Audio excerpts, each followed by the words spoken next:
Manifestement, ils ne veulent pas parler de l'économie. Bon, je comprends pourquoi, mais nous avons appris que David Johnston a renvoyé la firme de communication de crise qu'il avait embauchée pour recevoir des conseils stratégiques. Et en fait, cette firme travaillait aussi pour le député de Don Valley Est qui s'est vu mettre à la porte du caucus en raison de ses liens avec l'ambassade chinoise. Et il y a conflit d'intérêts, problème de confiance, et puis maintenant ceci.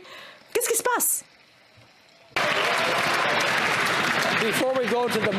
Avant de céder la parole au ministre de la Sécurité publique, je tiens à rappeler aux députés que nous devons respecter le décorum et le langage parlementaire. Parfois, on s'échappe, mais je vous inviterai à être prudent. Le ministre.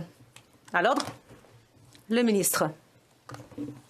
Monsieur le Président, c'est choquant, mais ce n'est pas surprenant qu'à ce point-ci, les conservateurs continuent de mettre l'accent sur M. Johnston, qui avait été nommé par Stephen Harper, l'ancien premier ministre, et qui a fait du bon travail sous le gouvernement conservateur. Mais au lieu de cela, les conservateurs veulent s'en prendre à des attaques, veulent faire des attaques partisanes.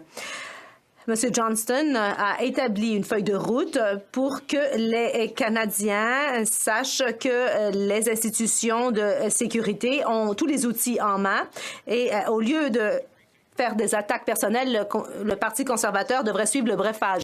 Le rapporteur du premier ministre avait embauché la même firme de communication que le député de Don Valley North, le député libéral qui a quitté le caucus en raison de la même question qui faisait l'objet de l'enquête du rapporteur.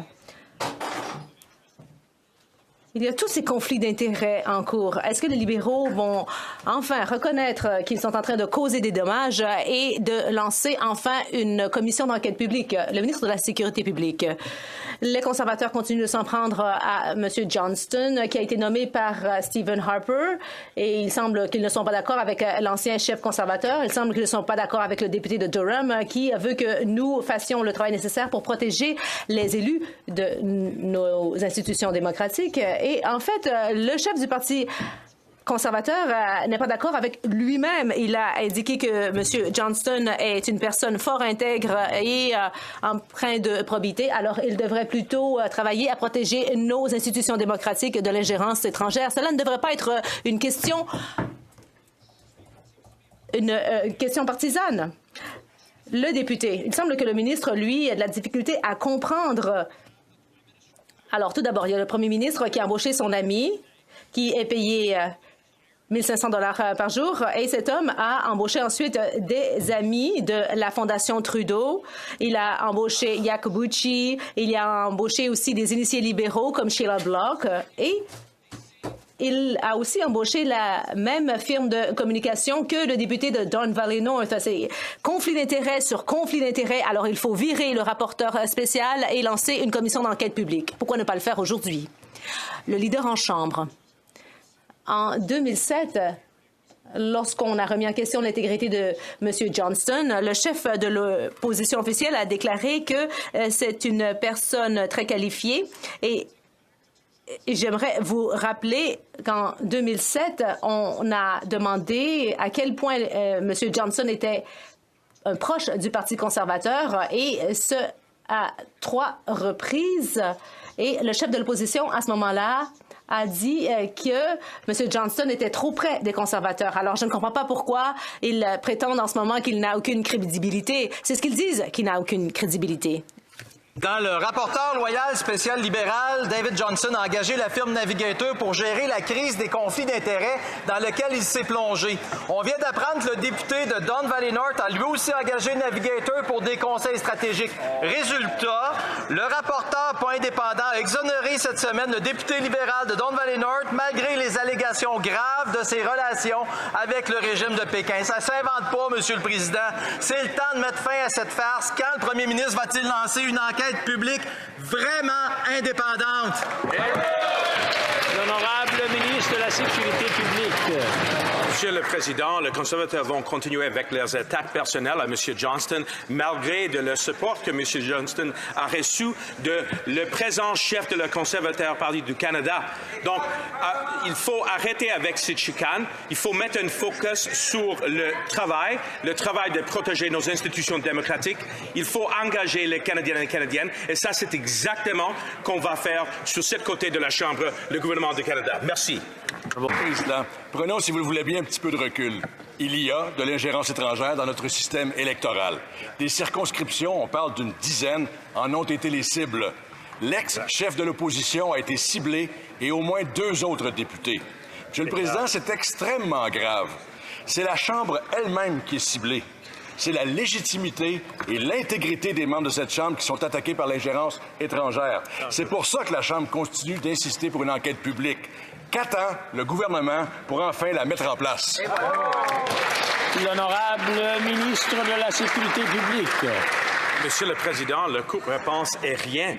Depuis le début, on avait pris des actions concrètes avec la création de nouveaux pouvoirs pour l'établissement de sécurité nationale. On a élevé le niveau de transparence avec la création de NCCOP et NCIRA. Et maintenant, on avait une recommandation de M. Johnston, un Canadien distingué, pour les prochaines étapes, pour une conversation avec des Canadiennes, comment on peut prendre les prochaines étapes pour mieux protéger nos institutions démocratiques. Ça, c'est exactement le focus du gouvernement du Canada. Honorable député de Laurentides-Labelle. Monsieur le Président, le gouvernement accuse sans cesse les oppositions de partisanerie dans le dossier de l'ingérence. Or, on demande une enquête publique et indépendante, justement, pour que ce soit loin de la partisanerie. Et les libéraux répliquent par un rapporteur nommé par le premier ministre, qui ne rend des comptes qu'au premier ministre. Monsieur le Président, le Parti conservateur, le Bloc québécois, le NPD, toutes les communautés victimes de l'ingérence de la Chine, l'ancien directeur d'Élections Canada, Jean-Pierre Kingsley, même d'anciens libéraux comme Gérald Butts, tous demandent une commission d'enquête. Qui est partisan dans le dossier de l'ingérence? L'honorable ministre. Monsieur le Président, on accuse l'opposition de faire des attaques personnelles à M. Johnston parce que ça, c'est le fait. C'est des mois maintenant, c'est plusieurs des mois que l'opposition, le conservateur en particulier, qui continuait de faire des attaques personnelles à M. Johnston malgré de tout son service. Et maintenant, il faut renverser le cours pour l'opposition, travailler ensemble, prendre le brefage et mieux protéger nos institutions démocratiques et tous les Canadiennes et Canadiennes qui travaillent dans lesquelles. Merci. Monsieur le Président, hier, David Johnston, le rapporteur loyal de ce premier ministre, son voisin de chalet et membre de la Fondation Trudeau, n'arrivait pas à voir s'il y avait un conflit d'intérêts. Bon, le premier ministre ferme les yeux, ça ne nous étonne pas, mais quand on a affaire à un avocat comme David Johnston, on peut voir qu'il s'agit d'un aveuglement délibéré. Alors, il est temps de changer les choses. Pourquoi le premier ministre ne montre-t-il pas la porte à M. Johnston et ne lance-t-il pas une commission d'enquête publique? Le très honorable premier ministre, je tiens à vous donner ici une citation.